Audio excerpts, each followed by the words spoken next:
ang mga apostoles human mi kunsad ang Espiritu Santo ngadto kanila, nagbuhat sa mga buhat ni Hesus. Nya usa sa mga buhat ni Hesus kanig yung pag-ayo og mga masakiton. Mao na nga kining makililimos nga nagsigig pakilimos dito sa pultahan sa templo, miingon nga tagay kog limos. Yan ingon sad si Pedro og si Juan, wala man may kwarta, pero ang ni anamo mo'y among ihatag nimo.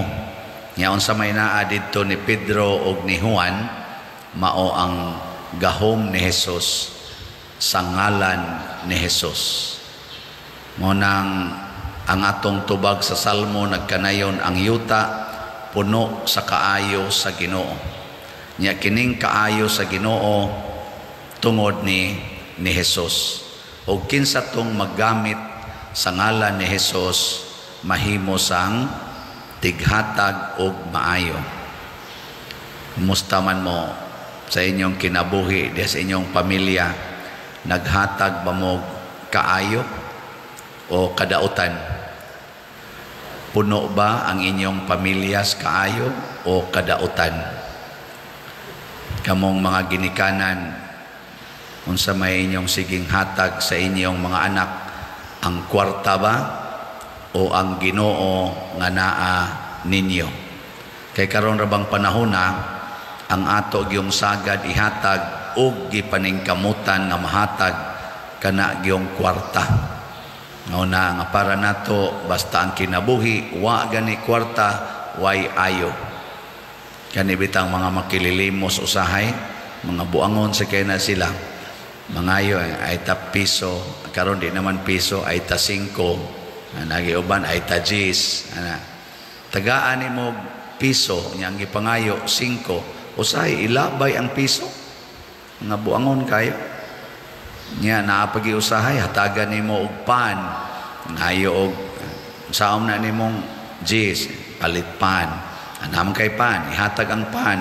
Oy usahay bili lang adto sa mga lingkuranan. Kaya ang ilang gusto ang kwarta. Mao na kinakaron, way gipili ang mga way kwarta, siging pangayog kwarta. Ang naay kwarta, siging tigom sa kwarta. Ang nakatigom na kwarta, sige pagyog pangwarta.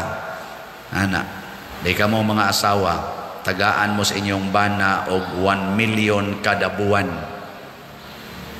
Pero to assess iyang kabit nagpuyo. Sugot mo. Sagot. Tuwa sa siyang kabit or mag-atuan sa siyang kabit. Pero ang iyang ihatag nimo 1 million kada buwan. Sagot. Pero ang imong bana muhatag ra nimo og 3,000 kada buwan kay mao ra gid na iyang sweldo.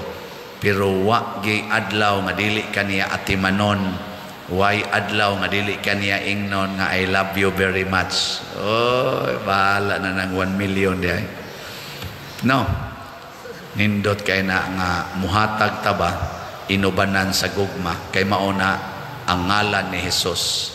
Ang ngalan ni Hesus mao'y makabuntog sa tanang yawa ngano man kay ang ngalan ni Hesus mao man ang gugma. God is love. Nya unsa man gid tinuod nga makaluwas kay kanang pulong Hesus manluluwas man na.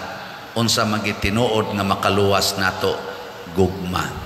Mo na kining atong pagpamaligyag slat pananglitan paghigugmaay ni siya. Diri sa atong ebanghelyo ang duha ka tawo nga nahigugma ni Hesus sa nasinati nila nga namatay si Hesus didto sa cross nasubo. Nya kay si Hesus nahigugma man sad nila sa dihang na discourage na sila og na mauli na og na masulubon si Hesus nga mao ang gugma mikuyog nila. Kani bitang magsigita og hisgot sa atong gihigugma, ang ato sang gihigugma mukuyog nato. Bantay mo ana inomdumi katong batanon pa mo nga mo pay pagkras-kras ninyo. Ako kasuway sa kuana, nang crash ba? Kasuway mo na, nang high school pa ba? Nya, ang kana imong nakrasan, ug mao na gani na itapik sa imong kuyog sa kinabuhi, pasti lang nindota bahalag magbuntagay tabi, basta ang topic ang imong gihigugma. Pero ang topic gani katus ang iyang gihigugma, wa gyud lami kinabuhi niya, di gyud hisgutan ang lugar sa imo. Kanang hisgot kas iyang kano si kuan keras kay na nimo, ilhan mas naong, ilhan mas mata. Oh, na dito ganin eh. Katong pagbaili dito sa kuan, di ba sikit kay to nimo? Ana hisgot bitaw no. Nguyab na kana. Wa pa man ko manguyab, so oy nanapi ra mo na dito nga. Keras kay na sa nimo. Buanga gud nindot kayo. Nya moingon mo bawo sa to siya. Ikaw kana sa kuan, di ba? Kerason sa kay na nimo. Ganana sa ka butok-butok sa dimundughan. Pasabot ang gihisgutan ni kuyog nato. So kung maghisgot ang Ginoo dihas pamilya, ang atong gugmas Ginoo atong hisgutan, musuod sa na ang Ginoo sa atong pamilya. Pero pila na lang kakabok pamilya karon na magsigig hisgot sa Ginoo ug magsigi og palambo sa ilang gugma sa Ginoo. Kasagaran yung hisgutan sa pamilya, kwarta, pilay baon nimo, unsay imong bayranan. Nya kasagaran sa mga tao karon, bisag ako gani dinhi, Paris priest, di man kayo tighisgot ning ato dinhing mga staff. Istorya nako, maghilom-hilom ra man na sila, nayo sahay da mangaon. Suwayan ginako nga di ra gyud ko mutingog, wa gyud magtingog nako. Kana bang dili ako'y muunag tabi. Looy bi ako sahay, ako lagi magsigig tabi. Nya og di na gani ko magtabi, sila hilom na sa jud kayo. Ana, inig humana kanang mubiya nako, di man ko mulahos og saka din ngadto sa babaw. Ako dayong mabati, musugo din na silang tabi, mga tawa padayon. Na padayon. Pero tuan ako sa babaw. Inig-balik na kong sod, hilom. Ana. Wa gitingin na sila nahigugman ako. Sige lang. It cannot change my love for them, man sad. Di mo na question kung ikaw gihigugma kasi imong gihigugma. Ang question, nahigugma baka bisag wa na kahigugma. Mao na ang gugmas Ginoo. Mahigugma siya nato bisag wa nato siya higugma. Mas mukusog ang iyang gugma o ang iyang gahom kung mahigugma ta niya. Mo to gahisgot-hisgot man ang duha ka mga tinunan, ani kuyog dayon si Jesus. Nya pagkuyog ni Jesus, ni apil si Jesus sa ilang istorya-istorya, ang ilang kasing-kasing murag kunog nagdilaab, murag dunay kalayong nagdilaab, inspiring kayo. Basta ang atong topic partigyog Ginoo, inspired kita ana. Nya paghuman dayon, mi-ending gyud ang pagpakita sa Ginoo nga mailhan siya sa pagpikas-pikas sa pan. Mao na kaning santos nga Eucharistia. Dili pwede nga magsigi taghimog mga activities, magsigi taghimog mga kalihukan sa simbahan nga dili musangko sa pagdasig nato dinhi sa santos nga misa. Mao na matud pa sa atong doktrina sa simbahan, the Holy Eucharist is the summit of all prayers and activities in the church. Ang tanang kalihukan sa simbahan, tanan atong gihimo sa maning maghimo tag building kaning atorong gibaligyaan og slots, kaning pagtukod og kumbinto, kining atong pagsaulog og pista, Holy Week, sige tag baligyag slots ani para unsa man, para nis misa.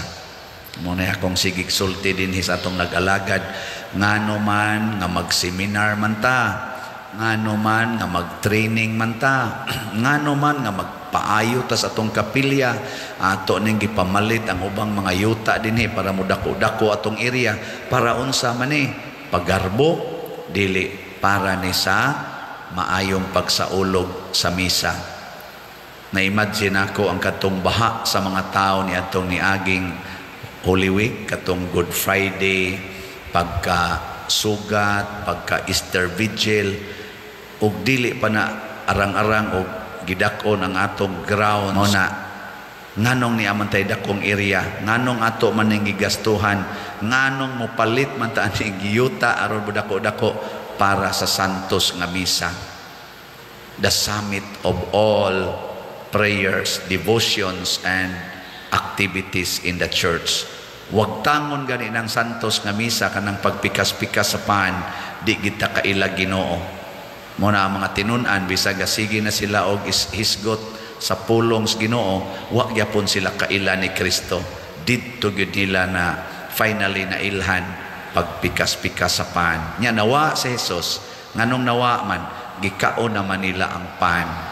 Gikaon naman nila ang Ginoo. Muna ini kumanatog kalawat dinhi ang iyang presensya na nato sama ni Pedro ug ni Juan manghatag na sadta sa Ginoo nga naa nato.